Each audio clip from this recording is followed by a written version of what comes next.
My son is almost 17. This Christmas we bought him an expensive computer gaming chair, as he plays a lot of online multiplayer shooters. My son has some anger issues, which he's currently in therapy for, and these shooters tend to bring out his temper more than normal. However, for the past few months he's been keeping it together well, so I figured the chair might be a fair present.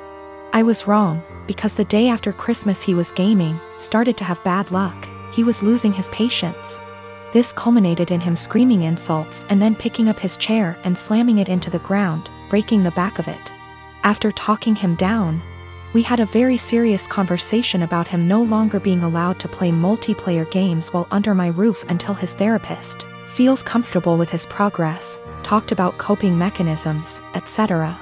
However, I made it very clear this was unacceptable and he would be grounded. We've had these heart-to-hearts many times, so it's not like every time he has an outburst I'm making light of it. It's a serious issue and treated like such. However, when he came to me later that day and told me he'd like me to replace the chair because it was a gift, he really liked it and it would only be fair, the frustration, disbelief and disappointment in his behavior boiled over and I started laughing hysterically.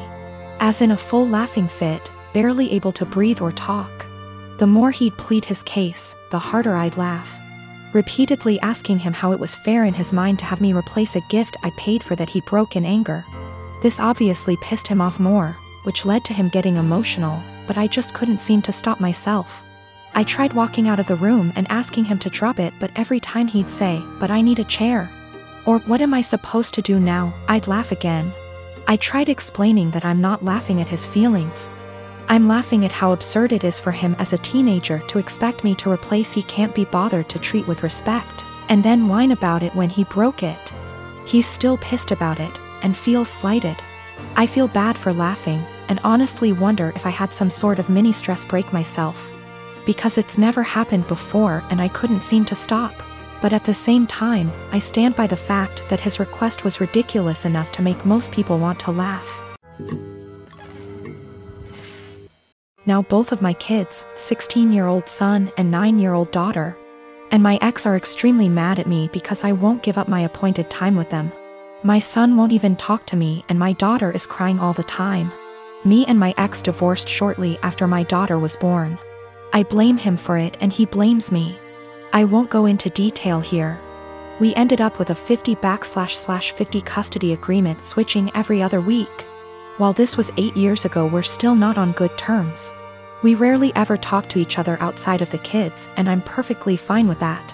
One thing we have agreed on since the beginning though is that we don't plan things on days that aren't ours. And unless it's extremely important, we don't switch days or weeks. In the 8 years since we've been divorced, I have never asked him to have the kids on a day that isn't mine, and I've never given him one of my days even if he begged. Well, last week my ex contacted me and told me the good news. His parents are hosting a week-long family reunion in the summer at Disneyland and he wants to take the kids. Well, the problem is that it's on one of my weeks. He asked me to let the kids stay with him that week or to switch a week with me and I shot him down. It's my week with them and I get to spend it with them. I told him if it's so important to him to reschedule, but he claims his parents can't do that and this is the only week that the whole family can go, and he told me that I need to think of them. I told him tough luck and hung up on him. Well, this last Sunday when my ex dropped the kids off with me, my son refused to talk to me at all and my daughter wouldn't even look at me. When I asked my ex what was wrong, he refused to talk to me, only saying ask them in a snarky tone before leaving. When I asked my daughter what was wrong, she burst into tears and said that I was not letting daddy take them to Disneyland. Asking my son, who still refuses to talk to me. It turns out that my ex told them I was not letting them go to Disneyland with him. He's trying to paint me as the bad guy. I sat both of them down last night to talk to them and explain it's my week with them, but they refused to listen to me. My daughter just cried and my son told me I'm only doing this to get back at my ex. I think it's unfair for him to do this when his parents scheduled it during my time with them. I demanded an apology from my ex and him to set things straight, but he refuses, and his last text to me being, "Can't tell them the truth cause they already know it." I'm so pissed right now. I met Jane through Joe's girlfriend at her birthday party last year. At first Jane was fun to talk to, but not even an hour later Jane was really into me and tried really badly to hit on me during the party, which pretty much ruined my time there as the feeling was not mutual in the slightest bit. Also at the time I was already with someone, so the first impression I got from Jane was that she was clingy, annoying, and just wouldn't stop bothering me. Unfortunately for me, she became part of my larger friend group because she is part of Joe's girlfriend's friend group. That is a mouthful, sheesh. And because me and Joe hang out a lot and I am also friends with his girlfriend, I pretty much run into her at minimum twice a month. So first time Jane asked me out was a month after that party. I informed her I was with someone and not interested. She tried again 2 months later when I broke up with my then girlfriend. Again I declined her advances and told her I was not interested.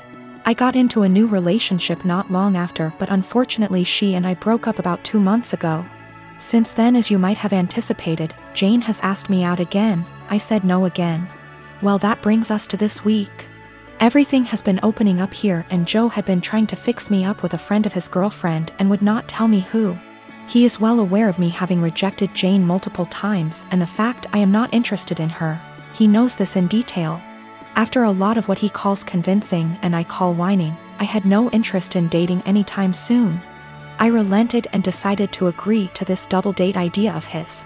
We agree on meeting at Joe's apartment, and lo and behold, Joe, his girlfriend, and Jane are occupying the dinner table, obviously intending for my date to be Jane. I honestly just got so goddamn angry that I couldn't even get a single word out, turned around and left. I have been bombarded with texts and calls about how much of a douche I am and how terribly I hurt Jane and so on, and I am just like, I literally rejected her like 3 times. I am not interested in her. You knew that. Your girlfriend knew that. Our entire friend group has a running joke about obsessive Jane FFS, so literally everyone knows it. My daughter received a bike from her uncle, my brother, on her 11th birthday. She was over the moon and excited to use it because it was on her wish list for so long. Days ago, I discovered that my husband reached out to my brother to ask for the recipient for the bike and returned it to the store, and kept the money for himself while my daughter was at school. The bike was at home. My daughter and I got home and she started crying after noticing the bike was gone. My husband was home at the time.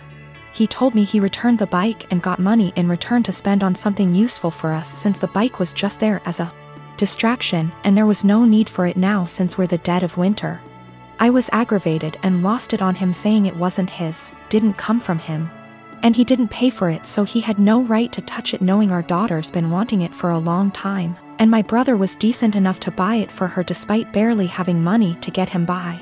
I told him what he did was theft and insisted he hand over the money to me so I could repurchase it, but he said he spent it on stuff for the house and doesn't have any money left now. But I knew about the money he was stashing away in the bedroom that he forbade me from tossing, and I took some of it and went out to repurchase the bike while he was out the next day.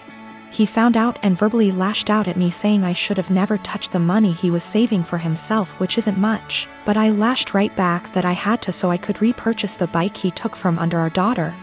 He explained that he didn't keep the money for himself and instead spent it for necessities for our home, but he was at fault for taking the bike in the first place and he was responsible for getting it back.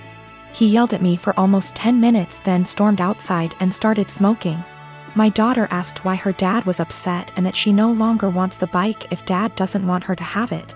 But I assured her that's not the case and told her she shouldn't feel guilty and to just focus on enjoying her bike.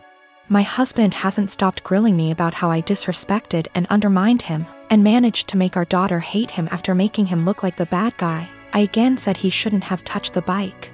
End of the story. He's called me thief and juvenile for taking money from his savings and being sneaky about it.